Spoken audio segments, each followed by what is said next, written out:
An enhanced risk is in effect right now across the central Mississippi Valley, and nearly 24 million people need a plan before storms arrive.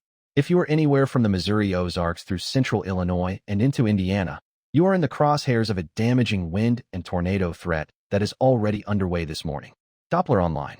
My read on this setup is that a screaming low-level jet is pumping Gulf moisture directly into a sharpening frontal boundary, and the atmosphere has nowhere to put all that energy except into violent thunderstorms.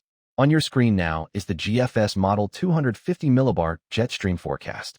A powerful speed maximum is racing across the Central Plains and accelerating into the mid-Mississippi Valley, and that upper-level exit region is parked directly over today's threat zone, pulling air upward aggressively and sustaining storm development through much of the day. Now looking at the 500 millibar height trend over the next 48 hours.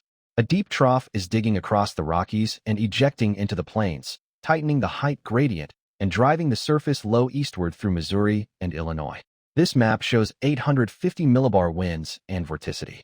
A 50-knot low-level jet is aimed like a fire hose from the western Gulf northward into Missouri and central Illinois, stacking warm, moist air ahead of the boundary and maximizing wind shear in the lowest levels of the atmosphere.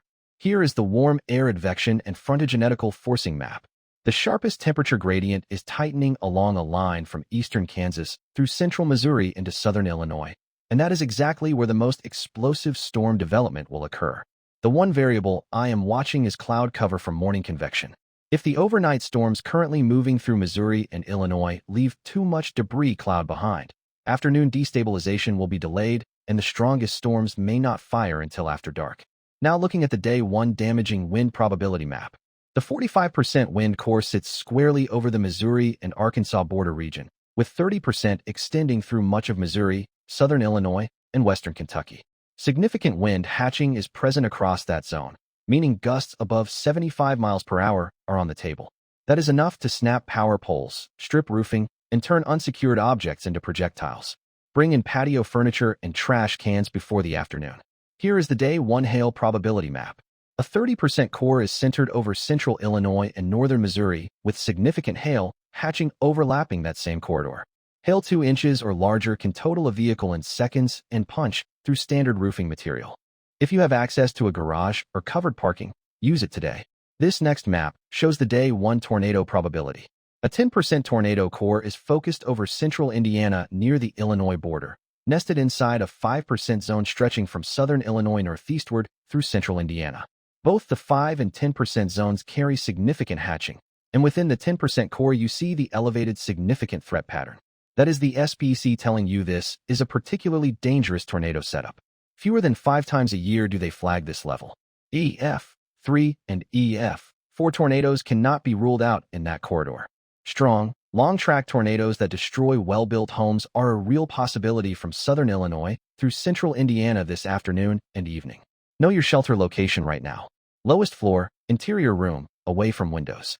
The enhanced risk is centered directly over the St. Louis metro area. That is the city with the highest categorical risk today. Surrounding that core, the slight risk covers a wide swath including Chicago, Indianapolis, Louisville, Nashville, Memphis, Milwaukee, Cincinnati, Little Rock, and Springfield, Missouri. On the marginal fringe, Kansas City, Des Moines, Minneapolis, and Omaha still face isolated severe potential. If you are anywhere in that corridor from the middle Mississippi Valley northeast through the Great Lakes, your afternoon and evening plans need a weather check built in. On your screen now is the HRRR Model radar forecast. This shows you where storms are expected to develop and how they move over the next 18 hours. Morning convection is already ongoing across Missouri and southern Illinois, and that activity will surge eastward through midday. A second round of discrete supercells is expected to fire along the sharpening boundary from central Missouri into central Illinois between 2 and 5 p.m. Central Time, then race east through Indiana and into the lower Great Lakes by late evening. The tornado window peaks between 4 and 9 p.m. Central. Overnight storms remain possible across Kentucky and Tennessee through midnight. My call. Central Indiana between Indianapolis and Terre Haute sees the worst tornado threat between 5 and 9 p.m. Central.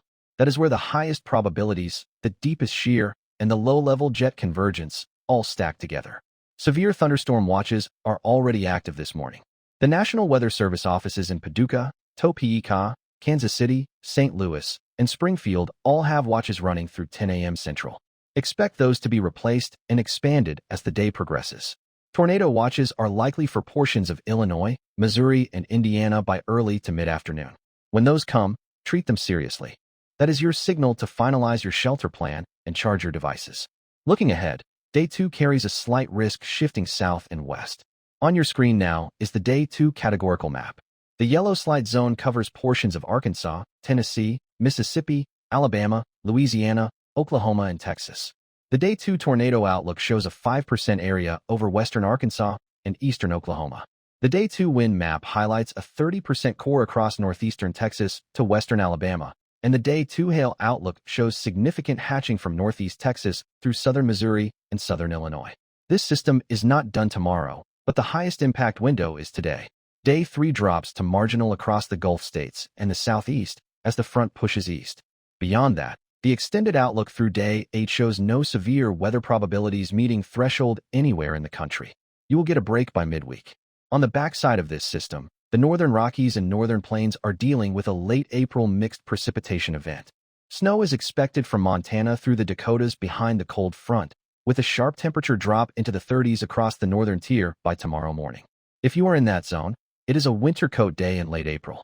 The good news today belongs to the desert Southwest. Phoenix, Tucson, and the Four Corners region are sitting under high pressure with clear skies and temperatures in the low 80s. If you are out there, enjoy a perfect spring afternoon. I am putting the action plan on your screen right now. Step 1. Charge your phone and make sure wireless emergency alerts are turned on. Step 2. Identify your shelter room now, not when the warning drops. Lowest floor, interior room, no windows. Step 3. If you have vehicles outside and can move them under cover, do it before 2 p.m. Central. Step 4. If you are in central Indiana or central Illinois, have a plan for the hours between 5 and 9 p.m. because that is the peak tornado window. Here is the question I want you to answer right now. If a tornado-warned supercell crosses your county at 7 p.m. tonight while you are cooking dinner, can every person in your home get to shelter in 60 seconds? Doppler tracking. Doppler out.